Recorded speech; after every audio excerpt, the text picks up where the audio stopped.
सात संगत जी बड़े प्रेम और सत्कार से कहना जी, धन निरंकार जी। सात संगत जी, दास विनती कर रहा है, दास से त्रुटि हो जाए तो अपने घर के बालक समझकर क्षमा करिएगा। सात संगत जी, सात संगत जी, 7 सितंबर 2025 के दिन भयंकर चंद्र ग्रहण जो लगने वाला है। 7 सितंबर 2025 की रात आकाश काला पड़ने लगेगा, धरती पर अचानक सा सन्नाटा छा जाएगा। जो कहते हैं जब भयंकर चंद्र ग्रहण लगता है तो सिर्फ ग्रह नक्षत्र ही नहीं बदलते बल्कि इंसान का भाग्य भी बदल जाता है। इस रात को लेकर संत महात्मा और ज्योतिष पहले से ही चेतावनी देते आए हैं। यह रात साधारण नहीं होती। यह रात अक्सर जो विनाश और अवसर और विनाश दोनों ला सकती है। और यह रात एक ऐसा राज भी छुपा है जिसे आम लोग समझ ही नहीं पाते। लेकिन इसी ग्रह की घड़ी में एक मुट्ठी धनिया आपके जीवन का फैसला भी करेगी। और हाँ, वही धनिया जिसे हम रोज रसोई मसाले में जो रूप में इस्तेमाल करते हैं, वही धनिया अगर इस रात सही तरीके से उपयोग किया जाए तो यह दरिद्रता और जो दूरसंचार से मुक्ति और धनवान भी बनाने का कारण बन सकती है। परंतु इसे गलत तरीके से किया गया तो यह आपके जीवन का सबसे बड़ा विनाश भी ला सकता है। यही रहस्य चेतावनी लेकर आज की इस कथा में शुरू होगी। एक ऐसी कथा जिसे एक गांव का परिवार, उसने कर्म, उनकी आस्था और उनका लोभ हमें यह सिखाएगा कि सही और गलत का अंतर बिना कोई उपाय करना जो कि आत्मघाती भी हो सकता है। तो साथ संगत जी, आइए सच्चाई शुरू करने से पहले चैनल पर नए होंगे सब्सक्राइब करिएगा और बाबा हरदेव सिंह जी के जो कि सच्ची विचार को अवश्य पूरा सुनना चाहिए। उत्तर प्रदेश के एक छोटे से गांव जो कि उसमें रहता था सुरेश नाम का व्यक्ति जो किसान था। उसकी पत्नी कविता, 2 बच्चों के साथ आरव और पायल। एक घर की जो हालत थी बहुत खराब थी। खेती बंजर हो चुकी थी। अजीबोगरीब घटना भी घट रहे थे। कर्ज बढ़ता चला जा रहा था। सुरेश अक्सर कहता है, भगवान ने हमें किस कारण यह सब पाप की सजा दी है। मेहनत करना, फिर अन्न के लिए तरसना पड़ता है। उसकी पत्नी कविता रोज मंदिर जाती, पूजा करती, लेकिन मनोकामनाएं कभी पूर्ण नहीं होती। गांव के लोग कहते, तुम्हारे घर का भाग्य ही जो बंद है, ग्रह नक्षत्र उल्टे चल रहे हैं। चंद्र ग्रहण की रात कुछ उपाय करो वरना ये गरीबी कभी नहीं जाएगी। एक दिन गांव में एक अजीब सा तांत्रिक आया। उसने सुरेश से कहा, 7 सितंबर 2025 की रात को भयंकर चंद्र ग्रहण लगने, अगर उस रात कुछ एक मुट्ठी धनिया लेकर विशेष मंत्रों के साथ प्रयोग करोगे तो तुम्हारे घर में धन की वर्षा होगी, तुम्हारे कर्ज में मुक्ति मिलेगी और तुम्हारा परिवार कभी भूखा नहीं रहेगा। सुरेश और कविता दोनों की आंखों में चमक आ गई। बस एक मुट्ठी धनिया के चौंकते हुए बोले। तांत्रिक हंसा, हाँ, लेकिन याद रखना, अगर इसे गलत भाव से लोभ या पाप के कारण प्रयोग किया तो यह धनिया तुम्हें धनवान नहीं बल्कि विनाशकारी बना देता है। गांव में अफवाहें फैल गई। हर कोई धनिया जो जमा करने लगा। किसी ने धनिया खेत में तोड़ा और किसी ने बाजार से बोरा भर लाया।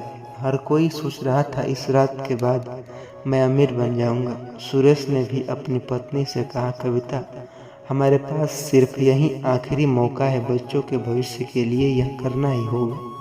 पत्नी बोली, पर तांत्रिक ने चेतावनी भी दी थी। सुरेश हंसते हुए बोला, गरीब आदमी को चेतावनी की नहीं, दौलत की जरूरत होती है। 7 सितंबर 2025 की रात आकाश में जो लालचंद दिखाई देने वाला है।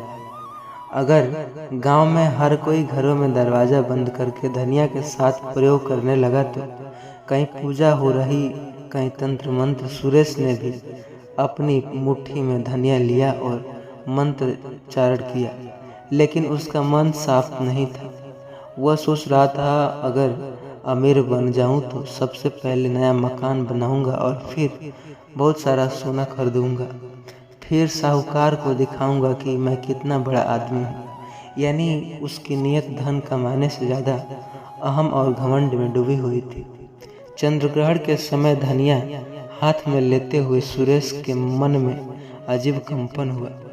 अचानक से जो दिखने लगा कि उसकी झोपड़ी सोने के महल में बदल रही है। बच्चों के हाथों में खिलौने की जगह सोने की मूर्तियाँ, पत्नी जो महंगी साड़ी में। वह जोर से हंसा। सचमुच यह धनिया का चमत्कार तो नहीं, लेकिन अगले ही पल उसकी आंखों के सामने दृश्य बदल गया। घर में आग लगी, सब जल गया। बच्चे चीखने चिल्लाने लगे, पत्नी खून से लथपथ हो गई। सुरेश घबरा गया। ये क्या हो रहा है? ये तो मैं जो चाहा वो नहीं हुआ। अंदर से आवाज आई, तुम्हारी नीयत साफ नहीं थी। धनिया सिर्फ एक बहाना, असली ताकत तुम्हारे भाव और तुम्हारे कर्म में है।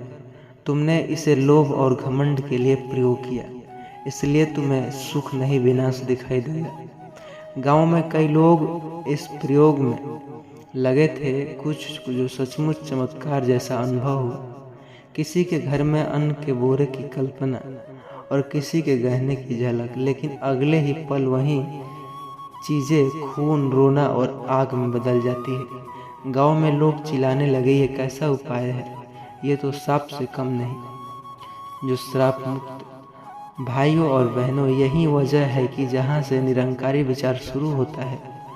असल सच्चाई यह है कि कोई भी ग्रह, कोई भी धनिया, कोई भी बाहरी वस्तु आपको धनवान नहीं बना सकती। आपको धनवान बनाएगा आपका मन, आपका सच्चा विश्वास और आपकी सच्ची नीयत। जो लोग इस रात को धनिया में शक्ति खोज रहे थे, वे असल में दुख को धोखा दे रहे थे। निरंकारी विचार कहता है, संसार का हर तारा, हर ग्रह, हर ग्रहण ब्रह्म का ही खेल है। लेकिन जब तक इंसान भीतर से स्वच्छ नहीं होगा, तब तक कोई बाहरी वस्तु उसके जीवन को नहीं बदल सकती। सुरेश ने उस रात भयंकर सपनों के बीच सच्चाई देखी। सुबह होते ही वह तांत्रिक के पास गया और बोला, मैंने धनिया का प्रयोग किया, लेकिन मुझे धन नहीं मिला, बल्कि विनाश के दृश्य दिखाई दिए। तांत्रिक मुस्कुराया, यही सच्चाई है। धनिया तो सिर्फ तुम्हें आईना दिखाने का माध्यम था। ग्रहण की रात तुम्हारे भीतर की ऊर्जा बाहर आती है। तुम्हारे मन में जो भरा है वही तुम्हें सच्चाई जो दिखाता है। अगर लोभ है तो विनाश दिखाई देता है, अगर भक्ति है तो कृपा दिखाई देता है। सुरेश की आंखों में आंसू बहने लगे। तो वह इसका मतलब गरीबी दूर करना का उपाय नहीं धनिया, बल्कि मेरा अपना मन है। तांत्रिक ने कहा, हाँ, अगर तुम निरंकारी को पहचानो, सच्चाई को समझो और लोभ को छोड़ दो तो तुम्हारा जीवन बदल जाएगा। यह कथा सिर्फ एक प्रतीक था, जो ऐसे अक्सर आए दिन घटना घटते हैं कि ऐसे करो तो वो हो जाएगा, तुम धनवान बन सकते हो, लेकिन ऐसा कुछ नहीं है। सत्संग जी, 7 सितंबर 2025 का चंद्रग्रहण सचमुच भयंकर होगा, यह विज्ञान भी कह रहा है। लेकिन असली सवाल यह नहीं कि उस रात आप धनिया पकड़ते हो तो यह सोना। यह असली सवाल यह है कि उस रात आपका मन कैसा होगा। अगर आप लालच, पाप और दिखावे के साथ जीते हैं तो यह रात आपको और नीचे गिरा देगी। लेकिन अगर आप सच्ची श्रद्धा, दया और भक्ति के साथ निरंकारी को याद करते हैं तो यह रात आपके जीवन को बदल सकती है। सत्संग जी, चेतावनी यह है कि एक मुट्ठी धनिया सिर्फ एक प्रतीक थी। यह बताते कि छोटी से छोटी चीज़ अभी आपके जीवन का फैसला कर सकती है, अगर आपकी नीयत सही हो तो। इसलिए ग्रहण से मत डरो, उपाय से मत उलझो उनमें। बल्कि अपने भीतर झांको, निराकार को पहचानो और सही कर्म को देखो। तभी आपकी गरीबी दूर होगी और आप सच्चे अर्थों में धनवान बन जाएंगे।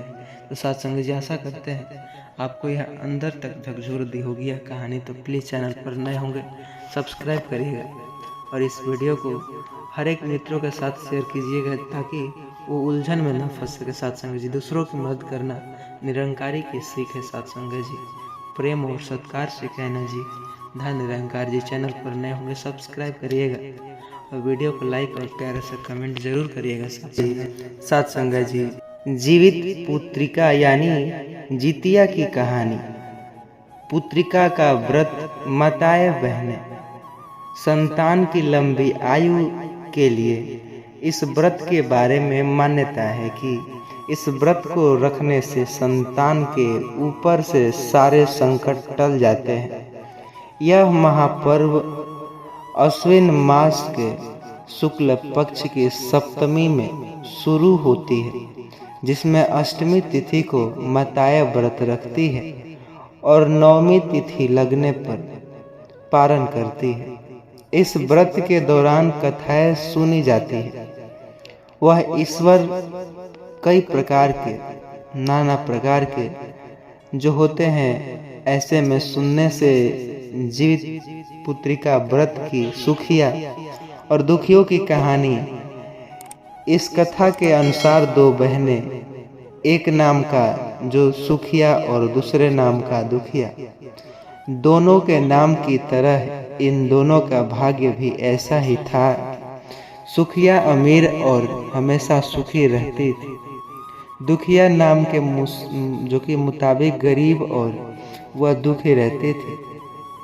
और दोनों बहनें एक ही गांव में रहती थी। सुखिया के घर दुखिया काम करती, साफ सफाई करती, खाना बनाती और जो खाना बच जाता सुखिया वो खाना दुखिया को दे दिया करती। इस तरह से दुखिया का घर चलता था। समय बीतता गया। दोनों बहनों के जो दो पुत्र थे, सुखिया के 2 पुत्र थे और दुखिया के 2 पुत्र। जब जितिया व्रत आया तो हमेशा की तरह दोनों बहनों ने जितिया का व्रत रखा था। उस जितिया में दुखिया और सुखिया के घर काम करने गई। व्रत के दिन दुखिया ने सुखिया के घर चावल को फटकना और साफ किया। उससे जो खुदी निकला उसने अपने पास रख ली और साफ चावल को सुखिया को दे दिया। फिर उसने साग और चुना पत्तियों को डंठल से अलग किया और यहाँ पर बढ़िया वाला साग उसने सुखिया के लिए रख दिया। जो बची हुई डंठल थी उसने अपने लिए रख ली। अब दुखिया सुखिया के घर खाना बनाकर अपने घर चावल की खुर्दी और साग का डंठल लेकर आई। इस चावल की खुर्दी और साग के डंठल से खाना बनाकर उसने अपने बच्चों को खिला दिया और दुख में भी खाया। इसके बाद दुखिया जो सोने चली गई। आधी रात हो गई और एक बूढ़ी औरत आई उसके घर पर, जो दरवाजा खटखटाने लगी। तो दुखिया ने पूछा कि आप कौन? तब उस बुढ़िया औरत ने बोली, बेटी मैं दुखिया। उठकर दरवाजा खोलकर कहा, माँ आपको क्या चाहिए? आप इतनी रात यहाँ किसके लिए आई है? तभी बुढ़िया औरत ने, बेटा मुझे बहुत भूख लगी, कुछ खाने के लिए है तो दे दो। दुखिया ने उस बूढ़ी औरत को घर के अंदर ले लिया और कहा, हम लोग बहुत जो है कि गरीब है। मैंने दुखिया का लालच जो था चावल का, साग का डंठल और खुद ही जो चावल का बनाया था, क्या आप उसे खाओगी? तो बुढ़िया ने कहा, हाँ क्यों नहीं खाऊंगी, मुझे भूख लगी है, मैं वहीं खा लूंगी। दुखिया उस बूढ़ी औरत को खाने दे देती है। बुढ़िया औरत खाना खाने के बाद कहती है, मुझे अच्छे से कुछ दिखाई नहीं देता, ऐसे में इतनी रात के अंधेरे में अपने घर कैसे जाऊंगी? दुखिया ने कहा, कोई बात नहीं माँ, आप यहीं सो जाइए, सुबह होने पर अपने घर चली जाना। तब बूढ़ी औरत रात में दुखिया के घर ही सो जाती है औरत थोड़ी देर बाद उठकर बोलती है, बेटी मुझे दीर्घ शंका, जो कि लगा है दीर्घ शंका, कहाँ जाऊं? इस पर दुखिया कहती है, पर घर में शौचालय नहीं है, इसलिए आप उधर कोने में कर लो। वह बूढ़ी औरत पूछती है, बेटी भड़क कर करूं या छड़ करूं? कुर्दुखिया नींद में थी। नींद में उसने भड़भड़ और उसने साफ साफ कर दिया। इसके बाद वह थोड़ी बाद बूढ़ी औरत कहती है, बेटी अपने हाथ कहाँ साफ करूं? इस पर दुखिया कहती है, आप मेरे सर पर अपने हाथ को साफ कर लीजिए। सुबह होने पर दुखिया जब उठती है तो उसे यह सब एक सपना जैसा लगता है। वह नदी में नहाने चली जाती है और वहाँ जब अपने बालों को नदी में नहाते हुए धोती है तो उसके बालों में से जो पानी बहता है वह सोने का पानी होता है। आसपास की सारी महिलाएं यह देखकर आश्चर्यचकित रह जाती हैं। दुखिया से कहती है, क्या बात है, तुम्हारे बालों में तो सोना पानी गिर रहा है। उस सभी की बातों सुनकर रात को जो बात उसे याद आती है और वह दौड़कर अपने घर की ओर भागती है और यह सोचकर कि उसका घर तो बुढ़िया औरत के पैखाना से गंदा हुआ था, पहले तो साफ कर लेना चाहिए। लेकिन जब वह अपने घर जाती है तो देखती है कि घर के कोने में ढेर सारा सोना बिखरा पड़ा है।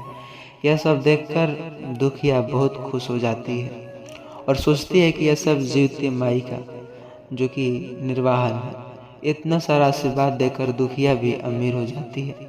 सुखिया के घर जाकर काम करना उसने बंद कर देती है। दुखिया अपने व्रत पूरा करने के बाद अपने पुत्र से कहती है कि पुत्र, जैसे मौसी के घर से तराजू लाओ, मुझे यह सोना नापना है कि कितना है। बच्चा खुशी खुशी मौसी के घर जाकर तराजू मांगता है। इस पर सुखिया पूछती है, तराजू क्या नापना है? बच्चा बोला और वो जो कि देखा कि वह सोना नापना। सुखिया बच्चों को बोलती है, तुम्हारे पास खाने को तो कुछ नहीं, पर सोने ये क्या झूठ बोलते हो क्या? बच्चा झूठ नहीं बोल रहा। सुखिया सोचती है, तराजू मांगा है तो कुछ तो जरूर नापेगा, इसलिए वह तराजू के नीचे गोद लगा देती है और सोचती है कि जो भी नापेगा वह तराजू में चिपक जाएगा। दुखिया ने तराजू पर सोना नापा। सोने का टुकड़ा उस तराजू में चिपक गया। जब बच्चा तराजू लौटाने आया तो सुखिया ने तराजू को उलट पलट कर देखा कि तराजू के पीछे गोंद में क्या लगा हुआ है। उसने देखा यह सोना। यह देखकर सुखिया सोचने लगे कि दुखिया के घर में सोना कहाँ से आया। इतना कई दिनों बाद सोचने के बाद दुखिया जो सुखिया थी दुखिया के घर जाकर देखती है कि वह बहुत सारा सोना होता है। और जब वह दुखिया से पूछती है कि तुम्हारे पास इतना सोना कहाँ से आया, तो उसने नापने के लिए तुम्हें तराजू मंगवाया था। दुखिया मन में सच्ची और भोली थी, इसलिए उस रात वाली सारी बात अपने बहन सुखिया को बता दी। लेकिन दुखिया का मन लालची था, उसे ईर्ष्या होने लगी। दुखिया के पास हमसे ज़्यादा धन आ गया, अब तो अगले जितिया में मैं भी खुर्दी चावल और साग का डंठल बनाऊंगी। अगले साल जितिया का व्रत रखा। दोनों बहनों ने सुखिया के पास सब तरह का सुख था और धन भी। इसके बावजूद वह जितिया के दिन चावल पटक कर साफ करके वह केवल जैसे वह रखी थी वैसे वो डंठल और खुर्दे निकाल करके और वैसे ही वैसे बनाया। इतने सब होने के बाद और औरत जो कि बूढ़ी पड़ोसन आती है और चली जाती है। कहती हैं, दिखाई नहीं देता, घर में कैसे जाऊं? उसने कहा, यहीं सो जाओ। बूढ़ी औरत यहीं सो जाती, पैखाना लगा, वैसे ही सब होता है। लेकिन बुढ़िया कहा, अपने हाथ साफ करूं, जाओ। उसने दुत्कार कर उन्हें भगा दिया। ऐसे में क्या होगा? लालच बुरी बला हो गया।